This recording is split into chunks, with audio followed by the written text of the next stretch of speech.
চিকিৎসার জন্য বেগম খালেদা জিয়াকে বিদেশে নেয়ার ক্ষেত্রে সরকার সব ধরনের সহযোগিতা করবে। এছাড়া সাবেক প্রধানমন্ত্রী ও বিএনপি চেয়ারপারসন বেগম খালেদা জিয়াকে রাষ্ট্রের অতি গুরুত্বপূর্ণ ব্যক্তির মর্যাদা দেওয়া হয়েছে।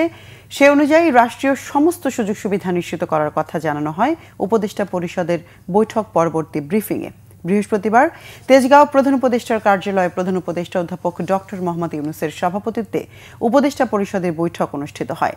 বৈঠকে গণপ্রতিনিধিত্ব আইন সংশোধন, পুলিশ সংস্কার কমিশন গঠন সহ বেশ কয়েকটি অধ্যাদেশের নীতিগত অনুমোদন দেয় উপদেষ্টা পরিষদ।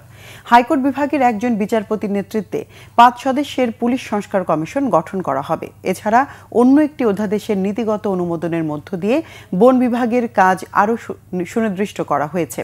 নীতিগত অনুমোদন দেয়া হয়েছে বাণিজ্যিক আদালত অধ্যাদেশের। পরে রাজধানীর ফরেন সার্ভিস একাডেমিতে পরিবেশ উপদেষ্টা সৈয়দা রিজওয়ানা হাসান, প্রধান উপদেষ্টার প্রেস সচিব শফিকুল আলম ও উপ প্রেস সচিব আজাদ মজুমদার উপদেষ্টা পরিষদে নেওয়া সিদ্ধান্তগুলোর বিষয়ে জানান। সব ধরনের সহযোগিতার আশ্বাস দেওয়া হয়েছে। বিএনপির পক্ষ থেকে যদি আনুষ্ঠানিকভাবে কোনো সহযোগিতা চাওয়া হয় সেটা সরকার করবে। আর যেহেতু সরকার আমাকে ইতিমধ্যে বিডিআরই ঘোষণা করেছে, ওনার আইন অনুযায়ী যে সুযোগ সুবিধার প্রাপ্য, সহযোগিতার প্রাপ্য সবগুলোই ওনাকে দেওয়া হবে।